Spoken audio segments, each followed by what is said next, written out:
सुना है प्यार में घंटियां बजती है, सहनाइयां बजती है, ढोल नगाड़े बजते हैं,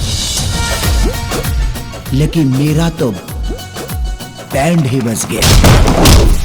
आई लाइक यू।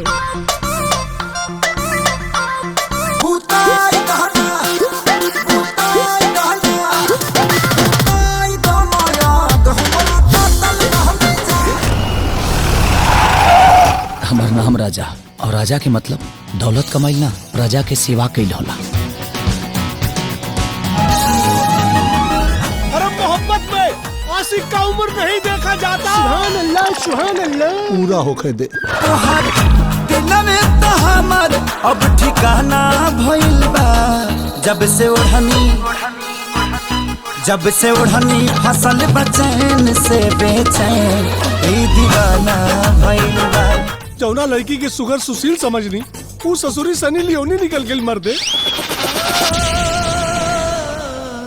हमरा और आगे हाथ जोड़ा तनी, हमारी इज्जत के साथ मत खेली।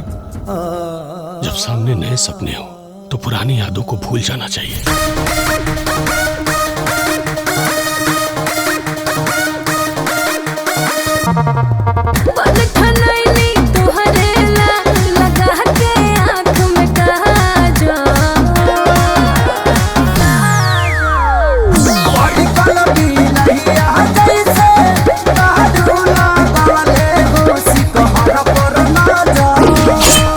साइलेंट लवर बने से काम ना चली, वायलेंट लवर बनेगे पड़ी।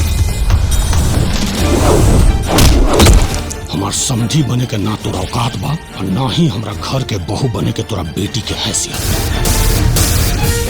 ये अमीर लोग प्यार के ना पैसा के भुखायल रहलन सन। तोहरा नजर में तो हम गिर चुकल बानी, लेकिन उनका नजर में गिरे के नहीं चाहत।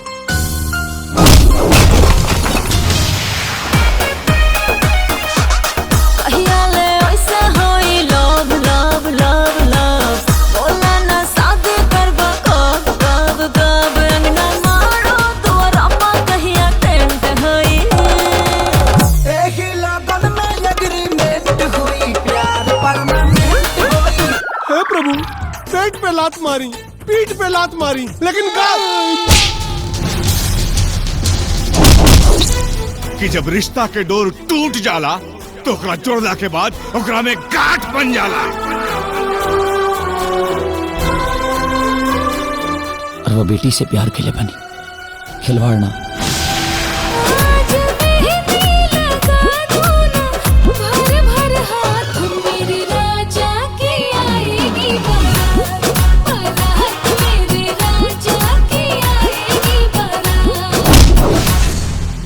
माही ही हमरा घर के बहू बनियन, और हम रानी के वचन दे चुकल बनी कि हमार दुल्हन रानी ही बनी है।